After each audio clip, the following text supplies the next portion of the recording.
Hi again, everyone, and thanks for tuning in to NTI's Japan Real Estate Property Investment Podcast. I'm your host, Ziv Nakajima again. Glad to have you with us today. We've got another treat for you today. With us on the line from Tokyo is Jason Ball of the BIJ and Good People Japan networking community. Jason probably requires no introduction to those among you who are already conducting business in or with Japan on a regular basis. But to those who aren't, Jason is an Australian living in Japan for about 15 years now, an IT management professional by trade. But it's his other hat that we're more interested in today, the hat under which he set up and manages Japan's biggest English-speaking professional business network, which now has over 55,000 members on LinkedIn. And he's also recently launched the BIJ Business in Japan blog with contributions from Jason himself and other members of the BIJ community in English. You can find the blog at www.businessinjapan.com, and it's highly recommended to anyone who is doing or considering doing any kind of business in Japan or with Japanese companies, whether it's in a B2C, business to client, or B2B, business to business environment. Jason, thanks for joining us today. Thanks, Tim. Could you first maybe share with our listeners, having lived and conducted business here for close to 15 years now, or just over, in what context did you first become aware of Japan at all? What drew you to the country? Sure. For me, I guess I was a bit atypical. I'd helped a friend of a friend cram for a phone interview for a job in Japan, and he was leveraging his Japanese language fluency and very little IT knowledge to get a job with a firm here in Japan who dispatched IT workers to banks and other mostly foreign firms, but where bilingual engineers were in short supply and so commanded a high monthly fee and paid a good salary. And he got the job, and a year or so later invited me first to come work with him at the company he worked for, and then later to come work for him in his own company, which he had started. So I hadn't studied Japanese at school, wasn't into anime, manga, or any other Japanese cultural aspects, with the possible exception of martial arts, but not really traditional Japanese martial arts. I spoke no Japanese and had no connection to Japan except for a couple of friends here. And if someone had asked me before that time, would you work overseas, I would have said in a heartbeat, but I would have guessed England, Germany, Europe somewhere, or China before Japan. So I was pushed and drawn to Japan. And what pushed me was a general dissatisfaction with where I was in life and in Australia at the time, where I was going with job and income, relationships, and what drew me was the exciting opportunity that was being presented to me. Exciting opportunity, in what way exactly? And how do these points that excited you then translate over to the business or work environment here from your experience? Yeah, well, I guess the first and perhaps most important for me was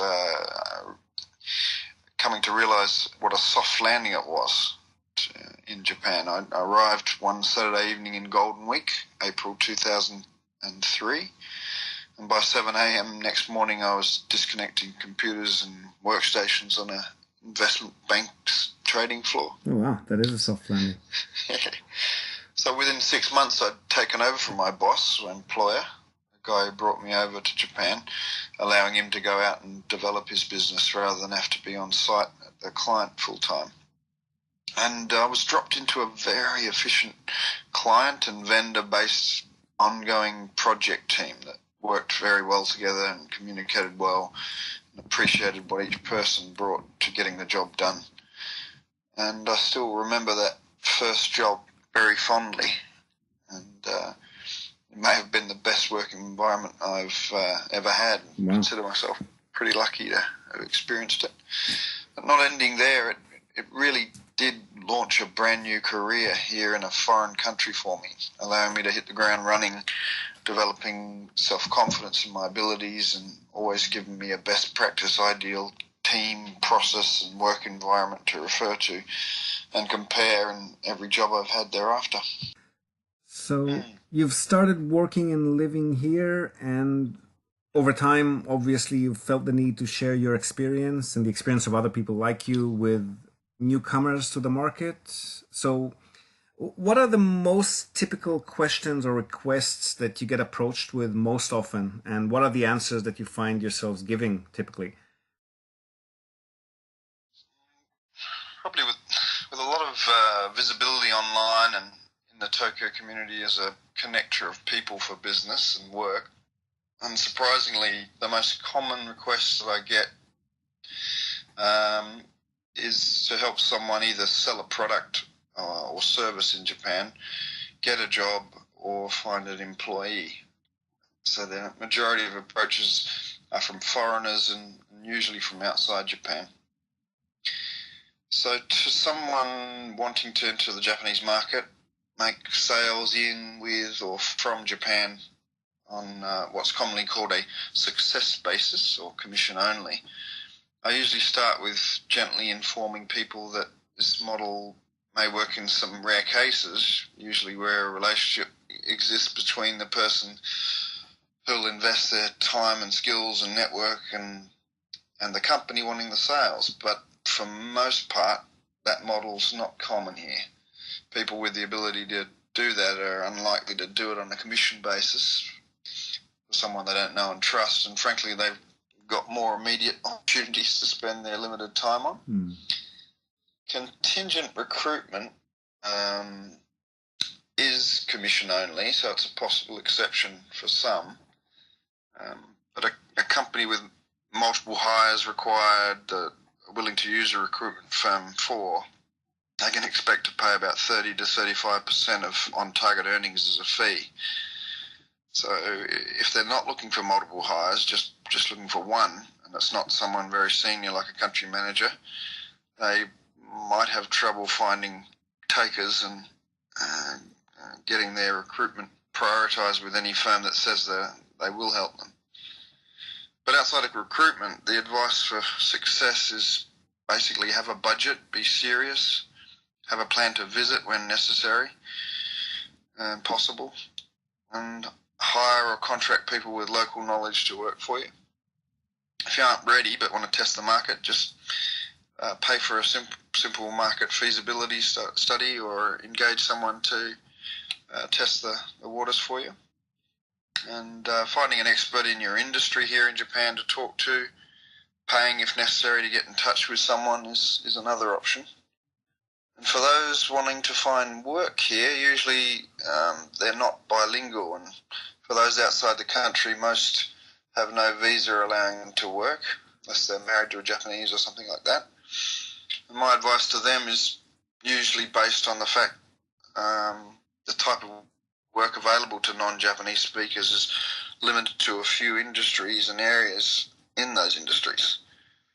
So huge categories of work that some people think might be open to them are not. For example, unskilled work like working in a bar or construction, not the sort of work, not yet at least, that you could get a visa sponsorship for and approval for. And in something like construction, for example, not speaking Japanese is going to mean there's not very many roles here at all anyway. And government work, civil work, a huge amount of the service industry and office work, that sort of blue collar work, those sorts of roles are simply not open to Japanese, non-Japanese speaking foreigners. Right. And if you're native English speaking, of course, the fastest route to get here is English teaching. The largest employer of English teachers from outside Japan is currently a company called Interac, I believe. Mm-hmm. And apparently they've got a low salary, and it's unlikely you get a post in Tokyo or Osaka, but they pay enough to live on and get yourself established, arguably. And if you're not English speaking, then coming here with a strong plan of what you're capable of, or to meet some people and investigate some avenues of how you're going to meet more is a must, really, because it's the people you know and the people that they know that's might be able to find you an opportunity. Yep. Through the front door, which is recruiters, job boards, ads, job ads, HR and company website applications, they're not likely to lead to a job from outside the country unless your skills or experience are unusually different, rare. The company that uses and people that use this method are looking for ideal candidates, and non-Japanese speaking foreigner is always going to be a compromise at best. Something these channels don't really exist for. Right. Recruiters especially are not there to find people jobs so much as they are to work to find ideal candidates to match job descriptions, usually unrealistic ones, for companies paying a third or more of the hire's annual salary. Right. That's excellent advice for anyone looking for a job. And what do you find in your experience that it takes to be successful in the Japanese business environment, aside from sales and the penetration that we've discussed, the characteristics of a successful business person working within or with Japan? And are those characteristics linked at all to those required to personally integrate into society here? Well, I guess you need a genuine like or interest in Japan, the culture and the people, the market in general, and you need a product or service that's either already clearly famous and successful on a global scale, or you're connected already to a Japanese or foreign old hand here who's well experienced in your target market or industry to represent you. Right. And they can take what you have and place it with exactly the right distributor or with a lot of money behind you or behind them into exactly the right B2C consumer market maybe. Either that or you need a budget, time, tenacity, patience, a network, strong relationships, and be trusted or build that trust. The passion and energy to push through, to make presentations, to make sales, deliver great during and after sales support and service until you reach what you're looking for, the success you're looking for.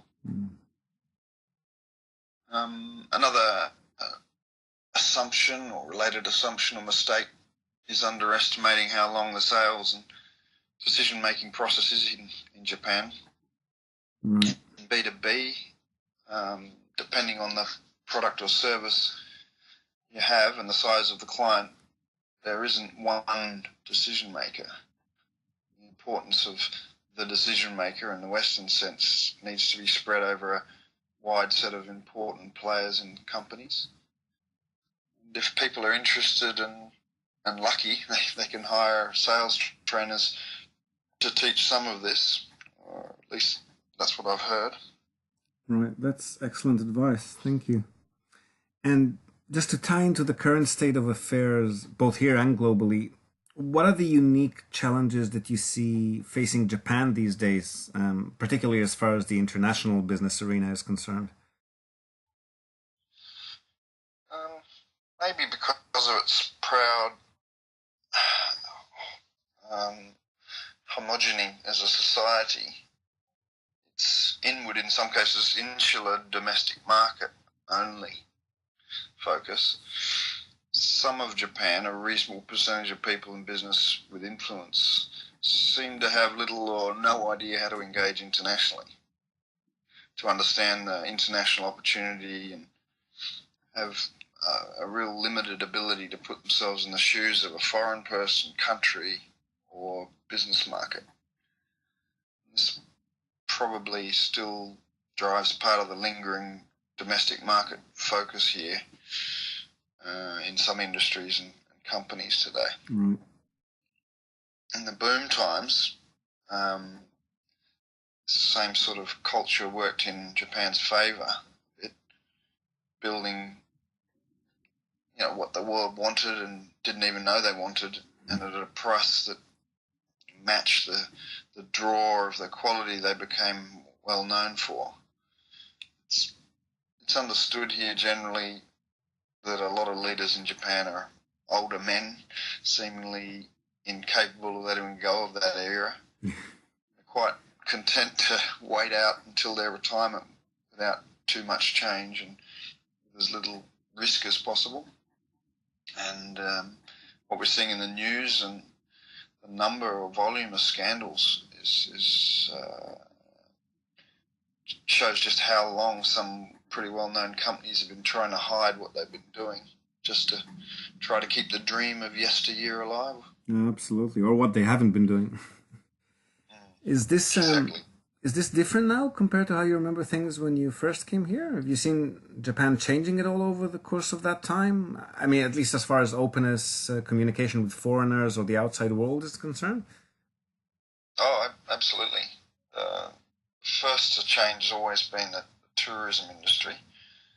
When I arrived in Japan in 2003, there was still a faint remainder of the boom years of American and Western society loving Japan for the same way it was stereotypically known for a while. Yeah. And Japanese in the tourism business then would pretty easily tell me how they'd love to get more tourists, Americans, Australians, Canadians, Europeans, when you asked about the reality of statistics, though, the numbers of Chinese, Korean tourists, Taiwan, Hong Kong, Thailand, they weren't really that keen to even discuss that sort of thing. They'd mumble something, change the subject. But these days, anyone serious in business that's impacted by inbound tourism knows exactly where the money's coming from and has tailored their business to that market. Right. And in that sense, then, Japan in larger cities, at least, has changed dramatically and it's far more open than they were just 5 or 6 years ago. And the Rugby World Cup coming up next year and the 2020 Olympics the year after that means the drive to acceptance and more openness is not slowing down yet. It's pushing deeper into any prefecture with a draw for tourists. Yeah, we've been feeling that in the real estate industry as well, especially as far as Tokyo or Osaka are concerned. Okay, great stuff. Thank you. And just to wrap things up, where do you see opportunity for foreign companies and business people in the near to medium future? Let's talk industries, technologies, or fields of expertise, areas of investment, things that are taking off or might be taking off here in coming years. Well, Japan's a consumer market, so if you've got a product that's successful in other large markets, with the right partner, distributor, and strategy, there's no reason it can't be successful here. Of course, there are some industries and areas which I'm noticing a lot of activity in, and in relation to Japan, areas like cryptocurrency and ICOs and tokens and exchanges, blockchain, fintech, that sort of stuff, but also real estate and property investment, like you're in. Pharma and medical devices is a deregulating market here. In the casino or integrated resort business, that's coming soon, isn't it? Okay, yes. That's great, Jason. Thank you. A lot of stuff for people to really dig into there. Really appreciate your time and insights. Thanks for being with us today. Folks, we're going to have the Business in Japan website linked to in our episode notes. That's businessinjapan.com. Do make sure to visit. Plenty of great content to discover there if you've got any interest at all in doing any kind of business here in the land of the rising sun. That's it from us today. Thanks for tuning in again. And as always, we'd appreciate if you could share or link to this podcast if you found it interesting. Comment or ask us or Jason anything on whichever channel you found us in. And if you can spare a moment, please leave us a rating on the iTunes Store, the Google Play Store, YouTube, or wherever you may have found us. And until next time, for all of us here at NTI and Business in Japan, we wish you, as always, happy investing.